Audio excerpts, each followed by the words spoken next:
नमस्कार, आप देख रहे हैं अनादि टीवी और मैं हूं आपके साथ मनोज वर्मा। और वक्त हो चला है अटेंशन का। तो आज पूरे देश का अटेंशन दिल्ली के उस कॉन्स्टिट्यूशन क्लब पर था जहां सोमवार को विपक्षी इंडिया गठबंधन के दिग्गजों का जमावड़ा लगा।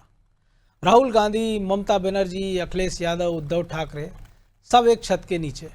चुनाव में करारी हार के बाद कयास लगाए जा रहे थे कि ये कुनबा बिखर जाएगा, लेकिन इस बैठक ने संदेश दिया है कि पिक्चर अभी बाकी है।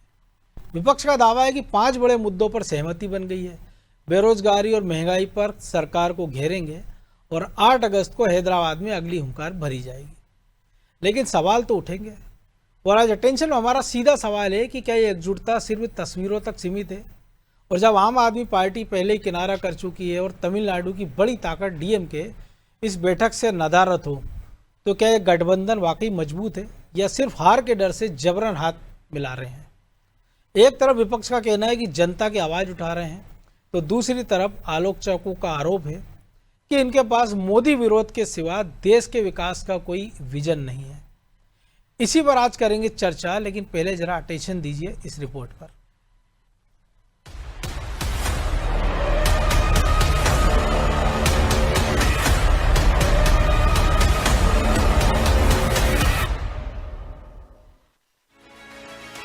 दो साल के बाद इंडिया गठबंधन की बैठक हुई, लेकिन सवाल यह है कि क्या विपक्ष आज भी भविष्य की राजनीति की रणनीति बना रहा है या फिर पुरानी हार का रोना रो रहा है? क्योंकि दिल्ली में हुई इंडिया गठबंधन की बैठक में महंगाई, बेरोजगारी और अर्थव्यवस्था जैसे तमाम मुद्दों से ज्यादा चर्चा एसआईआर, वोटर लिस्ट और ईवीएम पर होती दिखी, जबकि अगले साल उत्तर प्रदेश समेत कई राज्यों में अहम चुनाव होने हैं। ऐसे में सवाल उठ रहा है कि विपक्ष जनता के मुद्दे पर फोकस कर रहा है या फिर चुनावी हार के बहाने तलाश रहा है। लोकसभा चुनाव को 2 साल हो चुके हैं, लेकिन विपक्ष अब भी वोट चोरी और चुनावी प्रक्रिया पर सवाल उठा रहा है। दिलचस्प बात यह है कि बैठक के दिन ही राहुल गांधी समेत विपक्षी नेताओं के खिलाफ लगे पोस्टर लगाए गए, जिसमें लिखा था राहुल में कंसिस्टेंसी की कमी है। 5 पॉइंट पे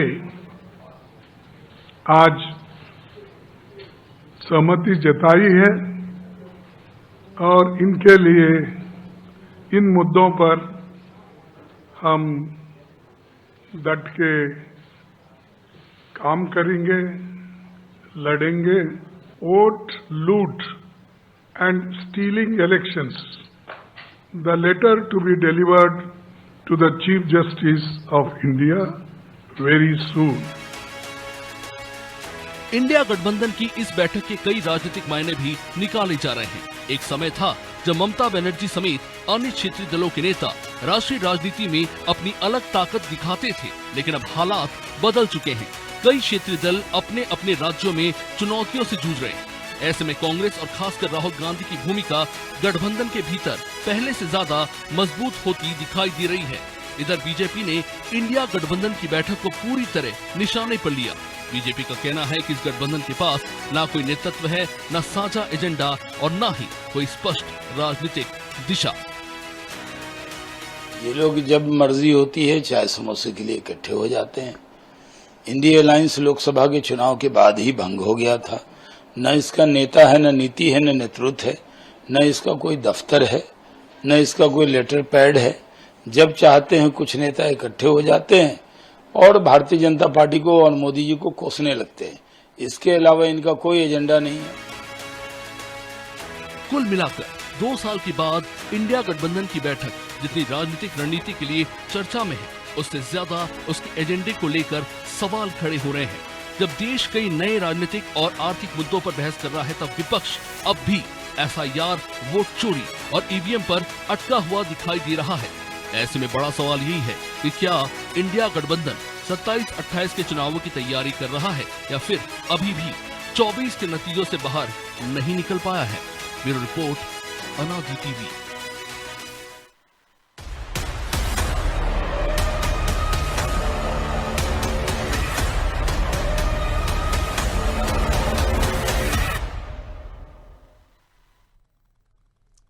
तो इसी मुद्दे पर चर्चा करने के लिए हमारे साथ जुड़ गए राजनीतिक विश्लेषक डॉक्टर आलोक सोती और हमारे सहयोगी ब्रजेश चौक से। बहुत स्वागत है आलोक जी आपका। आवाज मिल रही है आपको आलोक जी?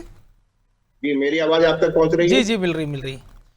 आलोक जी, बड़ा सीधा सवाल है कि एयर कंडीशन कमरे में बैठ के फोटो खिंचवाना अलग बात है, बयान देना अलग बात है, लेकिन सबसे बड़ी बात है कि बाराती तो इकट्ठा हो गए हैं, लेकिन दूल्हा कौन? क्योंकि सवाल 2024 से ही था कि जब इस गठबंधन की शुरुआत हुई थी और नीतीश कुमार जब सबसे पहले आगे आए, तो पहली जो नाराज बुआ थी वो ममता बनर्जी थी कि नीतीश कुमार की राह में अड़ंगा लगाया। नतीजा ये हुआ कि वो वापस एनडीए के साथ चले गए और आज जो बीजेपी 272 जुटा पाई, वैसे तो 200-300 के आसपास है, उसमें नीतीश की पार्टी का भी एक बड़ा योगदान है। लेकिन सवाल आज भी वही है कि आज बैठ लिए, मुद्दों पर चर्चा हो गई, 2 महीने बाद फिर बैठेंगे, लेकिन इस 2 महीने में करेंगे क्या? वो फिर अलग अलग राज्यों में अलग अलग चुनाव में कौन किसके साथ लड़ेगा, कैसे लड़ेगा, ये कोई एक रोड मैप अभी बना नहीं है। जी मनोज जी, यही सबसे बड़ा प्रश्न है, यही अक्ष प्रश्न है कि आप कहते हैं कि जो एनडी अलायंस है वो लोकसभा के लिए बना हुआ है, क्योंकि इसके अंदर जो पार्टी है कांग्रेस को देखे वही एकमात्र राष्ट्रीय पार्टी दिखाई पड़ती है, बाकी सब क्षेत्रीय दल हैं। हालांकि एक समय था जो क्षेत्रीय दल अपने क्षेत्र में काफी दबदबा रखते थे, लेकिन आपने बंगाल का इलेक्शन देखा, आपने महाराष्ट्र का इलेक्शन देखा, इस तरीके से आपने देखा जो क्षेत्रीय दल थे उन्होंने अपने महत्व को खोया, चुनाव हारे हैं। इस वजह से होता क्या है, जब विधानसभा बिहार भी इसी में शामिल है। जी जी, बिहार में भी इसी तरह शामिल है। तो आप देख रहे हैं कि जब भी इस तरीके की बातें होती हैं कि जब विधानसभा के चुनाव आएगा, अभी तो लोकसभा के चुनाव में काफी समय बाकी है, विधानसभा का जब चुनाव होता है तो ये क्षेत्रीय दल जो हैं वो आपस में समन्वय नहीं बैठा पाते हैं और स्टेटमेंट दे देते हैं कि साहब ये जो हमारा अलायंस था वो लोकसभा के लिए था। ये एक बहुत बड़ा बैकफायर हो जाता है। आम जनता जो है अपने को ठगा समझती है कि वो कहती है कि ठीक है, लोकतंत्र के अंदर, जमहूरियत के अंदर ये बात सही है कि एक सशक्त जो है विपक्ष का होना जरूरी है, लेकिन जब विपक्ष एक साथ नहीं होता, कभी भी आप देख लीजिए उठा के, चाहे 88 से देख लीजिए या 77 का चुनाव देख लीजिए, कहीं भी देख लीजिए, जब तक विपक्ष एक नहीं होता है तो चुनाव से सत्तारूढ़ पार्टी से चुनाव जीतना बड़ा मुश्किल हो जाता है। बिल्कुल। ऐसे हाल में आप देख रहे हैं कि ये जो मीटिंग चल रही है वो मात्र एक औपचारिकता है। 2 साल बाद आप बैठे हैं, जैसा कि अभी शाहनवाज साहब भी कह रहे थे कि आपने अभी तक अपना कोई ऑफिस नहीं बनाया, कोई लेटर नहीं बताया, तो एक ऑफिस बियरर होना चाहिए। आपको ध्यान होगा कि जिस तरीके से जो बिहार की बात कर उसमें उन्होंने संयोजक बनने की पूरी कोशिश की थी, लेकिन वो संयोजक नहीं बन पाए किसी वजह से, और बाद में जो है मुख्यमंत्री पद छोड़ के अब जो है राज्यसभा की सेवा बढ़ा रहे हैं। तो ये सब चीजें हो रही हैं। एनडी अलायंस के लिए ये शुभ नहीं है। इनको एक अपना संयोजक बनाना चाहिए, एक ऑफिस बनाना चाहिए, एक एजेंडा बनाना चाहिए, कुछ बातें होनी चाहिए जिसपे भाई ऑफिस तो चलिए ना भी बना रहे हैं कि सोच, आजकल डिजिटल युग है कि ऑफिस ना भी हो तो चलेगा, एक चेहरा बना लो और कुछ मुद्दे, कॉमन मिनिमम प्रोग्राम बना लो आप कि ये मुद्दे रहेंगे, इसके बीच जनता जाएंगे, ये हमारा नेता रहेगा। जी हाँ, बिल्कुल सही मनोज जी, आप बिल्कुल सही कह रहे हैं कि ये एक आम, अगर हम लोग भी राजनीतिक जो भी अनुभव रखते हैं, काफी उम्र हो गई है, तो ऐसे में ये जो आप बात कर रहे हैं वही बात होती है, उसी से एक सशक्त विपक्ष बनता है, उसी से जो है आगे बातें बढ़ती हैं, लेकिन बात वहां तक पहुंच ही नहीं पा रही है। केवल हमको लगता है एक साथ इकट्ठा होते बालो आए, जैसा कि आपने शीतल भी बता रहा है, और चाय पीने के बाद जो है रुखसत हो जाते हैं, और फिर एक बड़ा अच्छा स्लैंग है हिंदुस्तान में कि बहुत अच्छी मीटिंग रही, क्योंकि अगली मीटिंग की डेट फिक्स हो गई। बिल्कुल, वो मार्फीज के ला भी है, उसमें एक ला ये भी है कि मीटिंग्स वो मूर्खतापूर्ण काम है जिसमें घंटे खराब करके मिनट्स लिखे जाते हैं, तो कुछ ऐसा होता दिख रहा है। लेकिन ब्रजेश जी, सवाल यही, एक नई नवेली पार्टी बनती, काकरोच जनता पार्टी, डिजिटल, उस पर उसका एक संयोजक आता है, एक आंदोलन कर देते हैं और अगली तारीख दे देते हैं कि भैया अगले शनिवार तक इस्तीफा नहीं हुआ तो हम आंदोलन करेंगे। यहाँ तो अभी मीटिंग कर रहे हैं, 2 महीने बाद मिलेंगे, और उसमें एक एजेंडा ये भी है कि भैया ये जो नेट के एग्जाम हुए हैं, पेपर धांधली, उसमें धर्मेंद्र प्रधान इस्तीफा दे। तो ये मांग तो अभिजीत दीपके भी कर रहे थे, तो उन्हीं की मांग के समर्थन में कल शायद जुड़ जाते परसों, और वो उनकी संख्या चाहे जितनी जुटी हो, आप उस पर हंसी उड़ा सकते हैं हम सब, लेकिन उन्होंने एक इनिशिएटिव ले लिया है। दूसरा, महंगाई की बात कर रहे हैं कि इस पर आंदोलन करेंगे। अरे भाई, जब पेट्रोल के दाम, डीजल के दाम 3 बार में 7-8 रुपये बढ़ चुके हैं, रसोई गैस का सिलेंडर महंगा हो गया, कमर्शियल गैस का सिलेंडर 1200 बढ़ चुका है, फिर आप महंगाई के लिए किस दिन का इंतजार कर रहे हैं? और शास्त्रों में अधिक मास में, हिंदू धर्म में ये माना जाता है कि कोई मांगलिक कार्य नहीं होता, कि मुंडन है, मकान का मुहूर्त है, शादी ब्याह है, लेकिन धरना प्रदर्शन तो हो सकता है। तो हो सकता है अधिक मास के कारण, या तो किसी पंडित ने उनको बताया हो कि भैया अधिक मास खत्म हो जाए तब देखना आप। देखिए मनोज जी, किसी पंडित ने नहीं बताया उनको, क्योंकि वो इस पर भरोसा नहीं करते हैं। तो मुझे नहीं लगता कि पंडित ने बताया हो। जो आपने कहा काकरोच पार्टी ने आंदोलन कर दिया, तो वो भी कर सकते थे भैया। नेशनल पार्टी कांग्रेस अकेली कर सकती थी, वो भी जंतर मंतर पे पहुंच सकते थे। वहाँ नहीं पहुंच रहे तो अपने राज्यों में कर सकते थे, अपने जिला इकाइयों को तक कर सकते थे। लेकिन जब राहुल गांधी पर कोई उंगली उठाता है, कोई ऐसे शब्द बोल देता है, तो पूरे देश में हम देखते हैं आंदोलन कर सकते हैं। तो प्राथमिकता तय करना पड़ेगी। बात ये नहीं है कि पूरा विपक्ष एकजुट है कि नहीं, बात यह है कि आपने क्या एजेंडा तय किया, क्या रोड मैप बनाया। आप कह रहे हो कि साहब पेपर लीक हो गया, हम आंदोलन करेंगे, क्या करते हो आप? राहुल गांधी एक ट्वीट कर देते हैं, सोशल मीडिया पर पोस्ट कर देते हैं, कांग्रेस भी वही कर रही है। आप सड़क पर उतरिए ना, यदि जनता के मुद्दे उठाएंगे तो जनता जुड़ेगी। काकरोच पार्टी, जनता पार्टी ने बता दिया हमको, देखिए छात्रों से जुड़े मुद्दे उठाए, ना कोई संगठन है, ना कोई कुछ संगठन, पास तो स्वतः पहुंचे ना छात्र। हमने अन्ना आंदोलन में देखा मनोज जी, लोग खुद पहुंच रहे थे ना वहां पे। तो आप यदि जनता से जुड़ा मुद्दा उठाएंगे तो जनता आपसे जुड़ेगी। सिर्फ आप SIR की बात करेंगे, आप वोटर लिस्ट की बात करेंगे, आप EVM पर रोना रोएंगे, तो जनता को कोई इससे लेना देना नहीं है। आप उसमें ये है कि एक तरह से आप हार की अभी से, या तो 2024 की आप समीक्षा कर रहे हैं, या आने वाले समय पे आप ठीकरा फोड़ना चाहते हैं कि क्यों हार गए। आप जनता के बीच में जाइए ना, जनता से जुड़े मुद्दे उठाइए। यदि महंगाई आपको लग रही है तो आपको जाकर लड़ना पड़ेगा। यदि जो पीड़ित है, जो तबका जो महंगाई से जूझ रहा है, उसके साथ जाकर खड़ा होना पड़ेगा, उसे अपने से जोड़ना पड़ेगा। तो उसके लिए आपको सड़क पर उतरना पड़ेगा। तो सड़क पर उतरने के लिए आपको बाकी जो अपना स्वार्थ है वो कहीं ना कहीं किसी खूंटी पर टांगना पड़ेगा। समाजवादी पार्टी को, या ममता बनर्जी को, या शरद पवार को, शिवसेना को, जितने भी आपके लेकिन सहयोगी दिक्कत हैं। ये है ना कि जब अपना बारी आती तो वो तो पूरे गठबंधन को खूंटी पे टांग देते हैं कि अपने हिसाब से चलते, फिर जरूरत पड़ी उस खूंटी से उतार लेते हैं। ममता बनर्जी कहती राहुल गांधी का नेतृत्व मंजूर नहीं है, जब वो इस हाल में पहुंच जाती तो सबसे लोग वो चिल्लाती कि इंडिया गठबंधन का हिस्सा है हम। तो निश्चित तौर पर मनोज जी, यही तो आपको अपने अपने स्वार्थों की लड़ाई है ना। तो आपको स्वार्थों को सड़क किनारे रखना पड़ेगा ना आपको। यदि आपको मालूम है उत्तर प्रदेश में आज ज़्यादा कुछ नहीं कर सकते हो, तो वहाँ पे आपको समझौता करना पड़ेगा, पीछे कदम हटाना पड़ेंगे कांग्रेस को। पश्चिम बंगाल में आप ममता बनर्जी को तरजीह दोगे।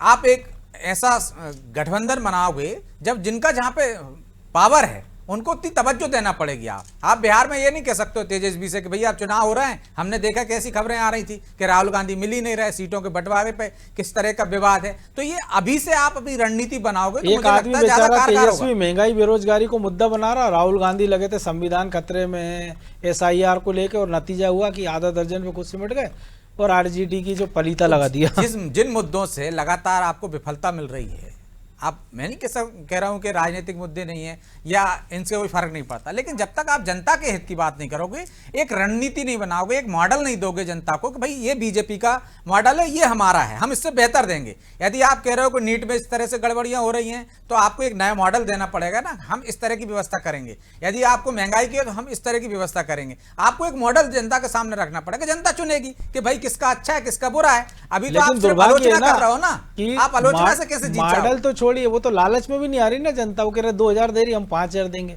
वो 3 दे रहे, हम 10,000 देंगे, सोने का मंगलसूत्र देंगे, टीवी देंगे, उसके बाद भी तो ये भरोसे का संकट है ना। आपने भरोसा खो दिया है, तो भरोसा खो बहुत जल्दी से देते हो आप किसी भी चीज में, लेकिन वो हासिल करने के लिए आपको डबल ट्रिपल मेहनत करना पड़ेगी। तो वो मेहनत करेगी तो जनता वापस भरोसा करेगी। यदि आप ये सोचो कि इनसे नाराज हो जाए और जनता हमको चुन ले, तो आप पे थोड़ा बहुत तो भरोसा हो कि भाई ये इतने खराब हैं तो आप उनसे थोड़े तो अच्छे हो, तो वो भरोसा लाओगे कहां से? वो आपको बिल्कुल हासिल करना पड़ेगा। लेकिन आलोक जी, 5 राज्यों की हम बात करें, पिछले महाराष्ट्र बिहार का छोड़ दें तो टीवी के जीत जाती है तमिलनाडु में।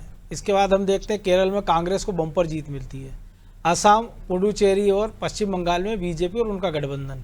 लेकिन अब भी आरोप लगते हैं कि भैया वो EVM के कारण हम चुनाव हार गए, हमारा चुनाव लूट लिया है।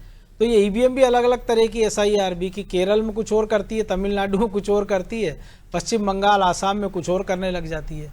और सबसे बड़ी बात है कि एक बार की मान भी ली जाए कि EVM के कारण ही हुआ है। तो अब जो 80 आपके जीते हैं पश्चिम बंगाल में TMC के, उसमें से 58 आपका साथ छोड़ गए। जिस मुस्लिम तुष्टीकरण के आपका कारण आपका यह हश्र हुआ, उसमें से 31 में 17 मुस्लिम विधायक आपका साथ छोड़ गए हैं।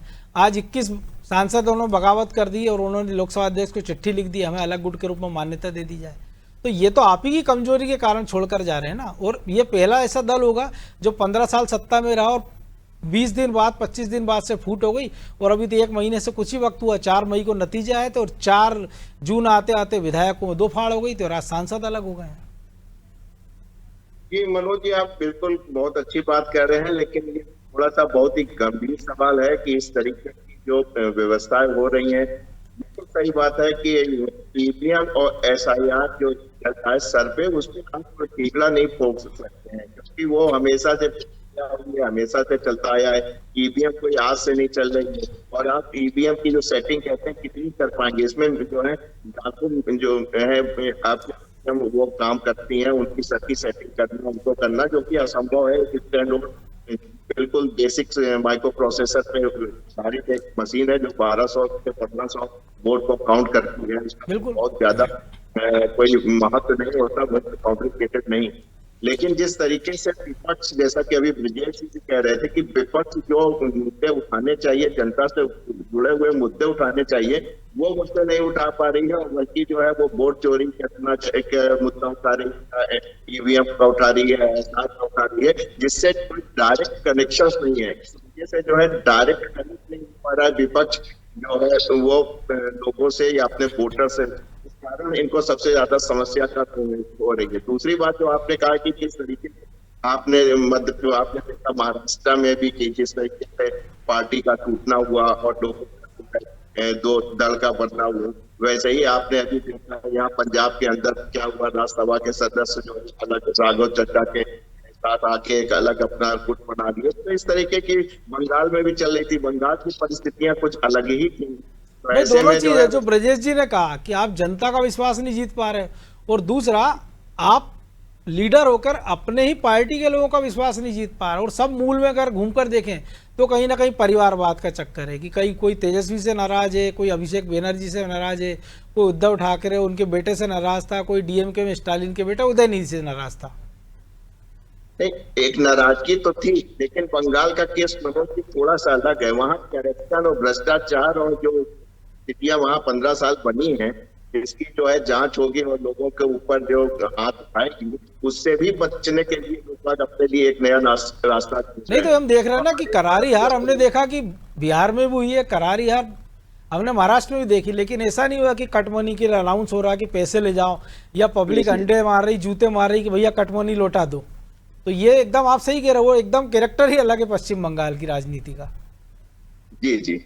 तो ये सब बातें हैं, मुद्दे हैं, इनको समझना चाहिए। विपक्ष को केवल मीटिंग में चाय पीने के बाद चैटिंग करने से कुछ नहीं होगा। एक कॉमन मिनिमम प्रोग्राम जैसा आप कह रहे हैं बिल्कुल ठीक है, वो प्रोग्राम्स बनाए और उस पर लगे। हालांकि आपने देखा था कि अभी नीट को लेके जो है मध्य प्रदेश में कांग्रेस ने अच्छा विरोध प्रदर्शन किया, राजस्थान में जयपुर में भी अच्छा किया, लेकिन इनको चाहिए था विपक्ष सब एक साथ मिले और जितने भी स्टेट्स हैं उनकी राजधानियों में एक साथ एकजुट होकर अगर अपना प्रदर्शन करते तो कॉकरोच पार्टी से ज्यादा इनको जो है महत्व मिलता, मीडिया अटेंशन मिलता, और इसकी वजह से एनडीए अलायंस ज्यादा तगड़ा होता आज जो है कॉकरोच पार्टी से। लेकिन ऐसा हो नहीं पा रहा है, जिसकी वजह से जो है आप देख रहे हैं कि विपक्ष काफी कमजोर दिखाई पड़ रहा है भारत में। लेकिन ब्रजेश जी फिर अगस्त में वही कहानी आ जाएगी, साहब मानसून आ गया, कहीं बारिश है कहीं बाढ़ है, और जिस किसान के मुद्दे की बात करें हम आम आदमी के, वो अपने अपनी परेशानियों में घिरा है। तो भाई उसके लिए तो आप पहले दिन से संघर्ष शुरू कर दीजिए। आज ही जब आप दिल्ली में सारे लोग इकट्ठे थे, एक जनसभा कॉल कर देते कि भैया ये कॉन्स्टिट्यूशन क्लब में मीटिंग है, इसके बाद हम जंतर मंतर में प्रदर्शन करेंगे, लाल किले प्रदर्शन करेंगे, एक सभा करेंगे, कुछ करेंगे, लेकिन ऐसा कुछ किया नहीं आपने। मनोज जी, कांग्रेस क्या करती है, जब आग लगी हो ना, जब जनता में गुस्सा हो तो वो पेट्रोल डालने का काम नहीं करती है, वो दूर से तमाशा देखती है, और जब वो आग बुझ जाती है ना तब उसमें खखूरती है कि कहीं अंगारी तो है नहीं, चिंगारी तो है नहीं। हर जगह फिनिक्स नहीं निकलेगा ना कि चिंगारी में से निकल के फिर से बन जाए। तो आप देखिए कि कांग्रेस की स्थिति वही है। जब छात्र परेशान हैं, सुसाइड कर रहे हैं, तब वो कुछ कर नहीं रही है। जब आंदोलन करना चाहिए, लोग उससे जुड़ जाएं कि भैया देखिए हमारी कोई तकलीफ सुन तो रहा है, हमारी आवाज़ तो उठा रहा है कोई। सोशल मीडिया पे लोग उठा रहे हैं, लेकिन कांग्रेस भी बस सोशल मीडिया पर है, सड़क पर नहीं है। तो इसलिए वो सड़क पर आ गई है। यदि वो सड़क पर आ जाएगी ना मनोज जी, तो निश्चित तौर पर वो सत्ता में पहुंच जाएगी। तो कांग्रेस की स्थिति वही है ना कि जब जरूरत होती तब नहीं। जब वो उठाएगी जब उसका गुस्सा शांत हो जाए। किसान आज परेशान है, यदि आज खाद के लिए परेशान होगा, खरीदी के लिए परेशान होगा, तो आज उसके साथ खड़ा होना चाहिए। वो कब खड़ा होगी? जब चुनाव के 6 महीने पहले। तब तक किसान का गुस्सा शांत हो चुका होगा, या वो अगली फसल की तैयारी कर रहा होगा। जो सरकार में है, जो सत्ता में है, वो उसको उस समय राहत दे रहे होंगे, तो वो पिछला दर्द भूल जाता है।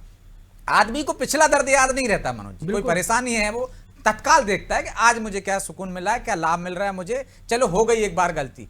लेकिन ये कांग्रेस की वो है कि जो गलती हो गई, जो नाराजगी है, उसको बरकरार रखना। यदि एक कोई माहौल बन गया है तो उस माहौल को बरकरार रखना। हमने देखा भारत जोड़ो यात्रा निकली साहब, बहुत माहौल बना, ऐसा लगा कि माहौल बन रहा है, कुछ बदलाव होगा। लेकिन जिन क्षेत्रों से निकली भारत जोड़ो यात्रा, वहीं कांग्रेस का सुपड़ा साफ हो गया, क्योंकि वो माहौल उन्होंने बरकरार। लेकिन कई बार होता है ना, जैसे कांग्रेस के साथ होता है कि छोटे भाई की भूमिका में ज्यादा रही, लेकिन अब उनके लिए, राहुल गांधी के लिए तो अच्छी सिचुएशन है।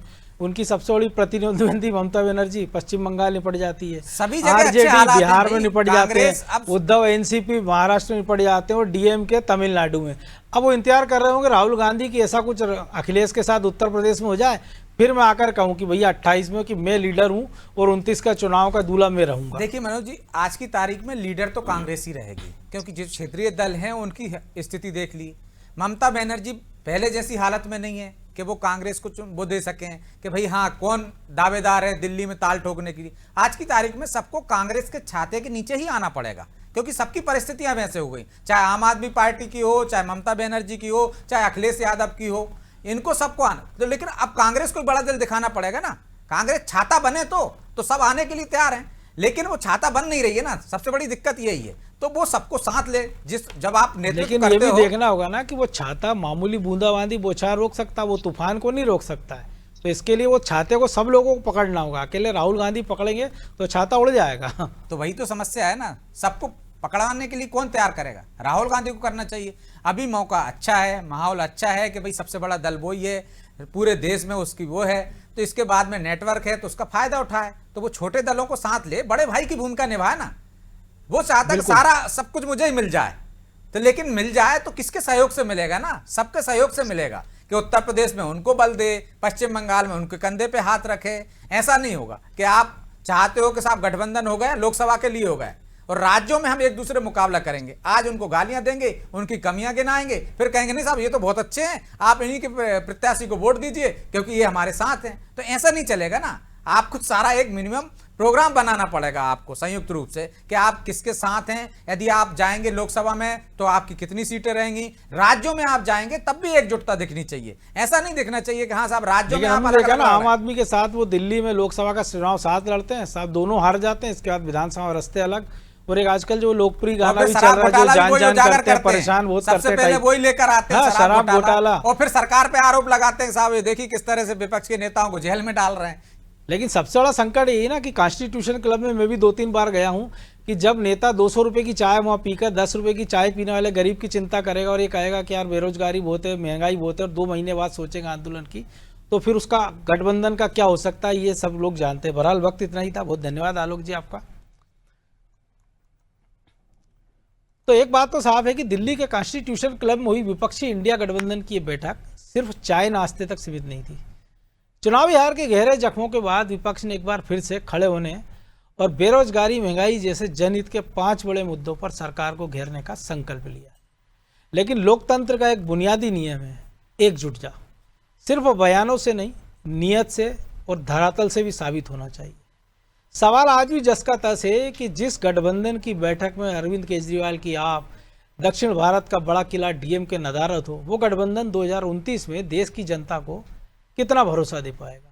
और विपक्ष के लिए असली चुनौती 8 अगस्त को हैदराबाद की अगली बैठक में होगी, जहां उन्हें यह साबित करना होगा कि उनके पास केवल मोदी विरोध का गुस्सा नहीं, बल्कि देश को आगे ले जाने का एक ठोस और सकारात्मक विजन भी है। और दूसरी तरफ सत्ता पक्ष को भी विपक्ष के उठाए इन 5 बड़े सवालों का जवाब जमीन पर देना होगा, क्योंकि लोकतंत्र में जनता सिर्फ चेहरों को नहीं, उनके काम और वादों को परखती है।